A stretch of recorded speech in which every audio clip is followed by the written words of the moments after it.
Saat saya menyebutkan akhir zaman, maka kata Rasulullah, zaman itu hanya 5 sejak beliau diutus oleh Allah Subhanahu wa taala.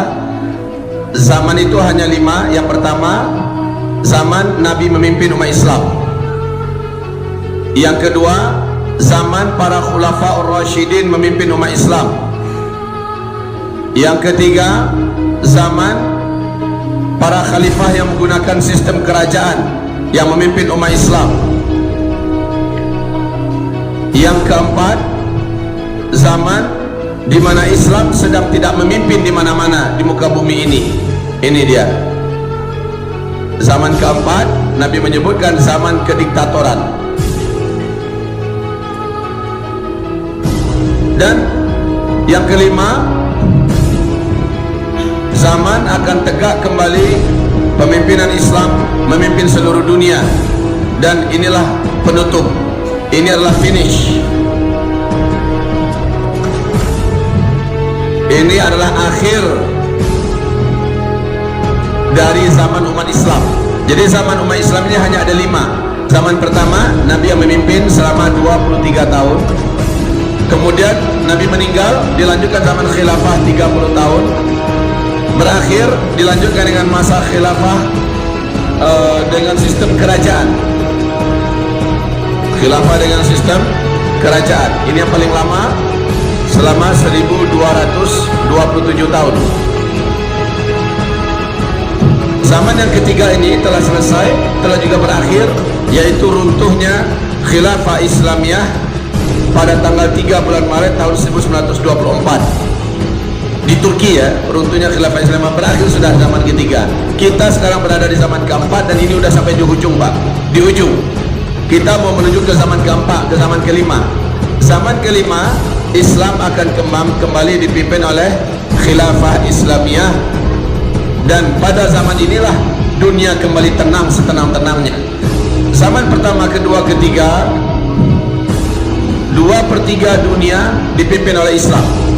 Dan zaman kelima, 100% nanti dunia akan dipimpin lagi oleh Islam. Di masa ini, kata Rasulullah, di zaman ini hidup bagaikan dalam surga dunia. Tidak ada satupun bencana alam terjadi. Sementara di penghujung fase keempat atau zaman keempat, semua bencana terjadi. Kemarau, kebakaran, gunung meletus, meledaknya, terjadi gempa di mana-mana, tsunami di mana-mana, kehancuran ekonomi global, pembantaian, pembunuhan dan sebagainya. Segala macam bencana terjadi di sini. Makin ke ujung di fase keempat makin hebat. Tapi di fase kelima semuanya sudah tidak ada bencana apapun. Tidak ada bencana alam. Jangankan gunung meletus, jangankan tsunami, banjir pun gak ada. Tetapi kata Rasulullah, air-air sungai di negeri Arab kembali mengalir dengan penuh.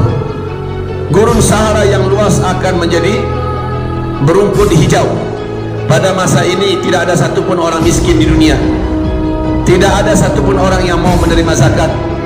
Pada zaman ini, berkah adanya khilafah Islamiyah, tidak ada orang yang mau menjadi penjahat. Seluruhnya sudah betul-betul makmur dan subur. Saudara-saudara hamba-hamba Allah yang kami muliakan, tidak ada perang pada masa fase kelima ini. Tidak ada perang. Jangankan 2 negara perang, 2 kampung perang, 2 orang manusia saja, kata Rasulullah, pada masa ini tidak ada yang berkelahi. Seorang wanita akan jalan kaki seorang diri dari Hadramaut menuju ke Makkah, melaksanakan ibadah haji tanpa rombongan, tanpa muhram, jalan kaki seorang diri untuk melaksanakan ibadah haji. Dia aman pergi melaksanakan ibadah haji dan aman pulang. Benar-benar masa aman ini. Dan masa aman ini Allah sebutkan juga masa kepemimpinan Islam memimpin seluruh dunia. Allah sebutkan juga dalam Al-Quran, surat An-Nur, surat 24 ayat yang ke-55. Ini pasti terjadi. Di hadis yang sahih ini, inilah urutan penutup daripada umur umat Islam.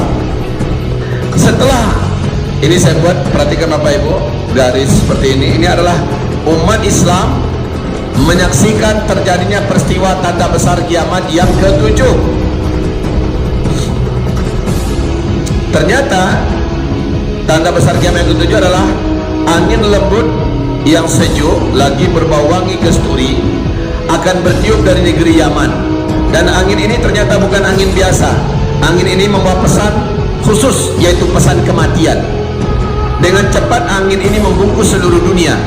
Siapapun orang yang kenal dengan Allah dari umat Nabi Muhammad, dia ada iman kepada Allah, angin ini ketika mengenai tubuh orang itu, terhirup olehnya angin yang lembut, sejuk, berbau wangi kasturi ini, maka saat itu, di tempat itu, langsung dia tergeletak meninggal dunia. Serentak seluruh muka bumi, umat Nabi Muhammad meninggal dunia.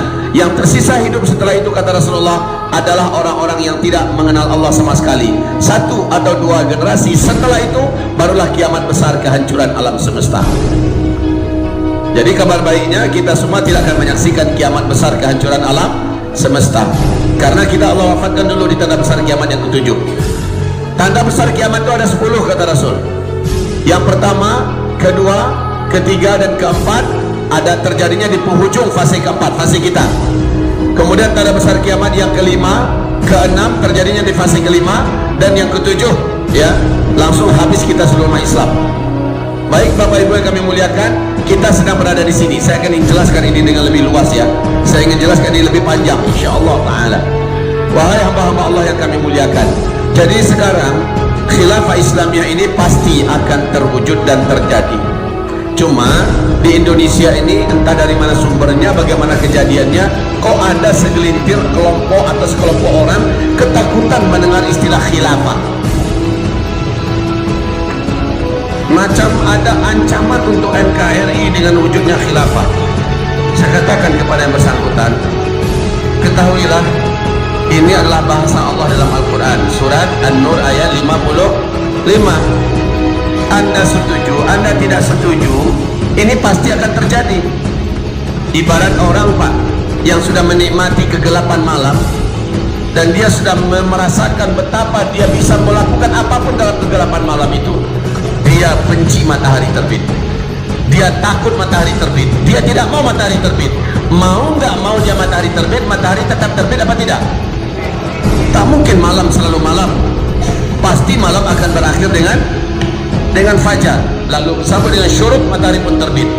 Maka pencinta kegelapan, penjahat kegelapan sekelas vampir, Dracula, pocong, kuntilanak, babi gombel, genderuwo, sontoloyo, siapapun mereka, orang-orang yang mencintai kegelapan, yang menangguk kenikmatan dalam masa-masa kezuluman ini, mereka pasti akan berakhir dengan terbitnya matahari, walaupun mereka benci.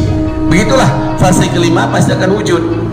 Fase kelima, Islam kembali memimpin seluruh dunia dengan sistem kekhalifahan, metode kenabian. Suka nggak suka? Cuma kabar baiknya, buat orang-orang yang berani mengatakan, iya khilafah Islamiyah itu memang Islami, tapi mengancam NKRI. Khilafah Islamiyah itu bagus, tapi bisa menghancurkan eksistensi Pancasila dan NKRI. Waduh, yang pertama ini orang asbun, asal berbunyi.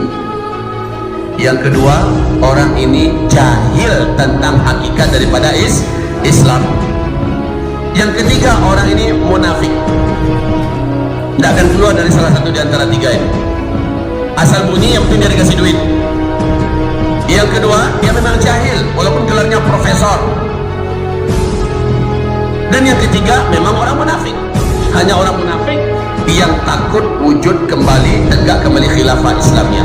Saya kasih kabar gembira buat mereka-mereka, dan ini juga informasi kepada kita semua, bahwa yang namanya khilafah Islamiyah itu, maaf saya bertanya kembali kepada Bapak Ibu, tolong jawab ya Bapak Ibu, setelah mendengarkan betapa indahnya saat khilafah Islamiyah nanti hadir kembali di muka bumi, bumi dipimpin oleh khilafah Islamiyah, semuanya mengerikan atau indah? Rindu atau tidak? Baik Bapak Ibu yang kami muliakan, saya katakan khilafah Islamiyah yang begitu indah, yang begitu dinanti-nanti, ketika tidak ada keadilan di mana-mana, ketika kezaliman merata di mana-mana, ketika kejahatan, bencana, musibah, petaka, huru-hara, pertumpahan darah, kelaparan, kemarau, dan lain-lainnya buruk-buruk terjadi, wujud khilafah Islamiyah seluruhnya padam oleh barokah dan rahmat khilafah Islamiyah itu. Maka kami katakan kepada mereka yang tidak setuju dengan khilafah Islamiyah, satu, sampai hari kiamat khilafah Islamiyah tidak akan pernah ada, tidak akan pernah berdiri di Pekanbaru, tidak pula di Sumatera, tidak pula di Jawa, tidak pula di seluruh Indonesia dari Sabang sampai Merauke. Tidak akan pernah berdiri khilafah Islamiyah di Asia Tenggara, tidak akan pernah berdiri khilafah Islamiyah itu di Asia Tengah, di Afrika, di Eropa, di Amerika, di Australia, di Rusia, di Jerman. Walaupun di Inggris kemarin terjadi ledakan yang sangat luar biasa, 3 juta manusia masuk Islam serentak bersyahadat baru-baru ini. Tapi khilafah Islamiyah tidak akan pernah berdiri di London, di Inggris. Di mana khilafah Islamiyahnya berdiri? Khilafah Islamiyah berdiri hanya di Baitul Maqdis, Palestina. Titik. Lalu apanya ditakutkan khilafah Islamiyah dengan Indonesia? Nggak ada hubungan. Nggak ada hubungan. Indonesia ya Indonesia, NKRI adalah NKRI. Justru rahmat dan barokah tegaknya khilafah Islamiyah di Baitul Maqdis Palestina nanti akan membungkus seluruh dunia. Dunia aman seaman-amannya, dunia tenang setenang-tenangnya. Pancasila tidak akan ada yang bisa menjaga keutuhan dan kemurniannya kecuali syariat Islam yang dijalankan oleh khilafah Islamiyah. NKRI tidak akan pernah kembali rekat dan utuh kecuali apabila syariat Islam di bawah khilafah Islamiyah yang menjalankannya. NKRI tetap NKRI, Pancasila tetap Pancasila, Undang-Undang Dasar 1945 tetap Undang-Undang Dasar 1945 yang akan terhormat, terjaga, dijalankan. Siapa yang melindungi? Syariat Islam di bawah payung khilafah Islam. Ini agar lurus pemikiran kita. Dan pusat khilafah itu adalah Palestina, bukan Pekanbaru.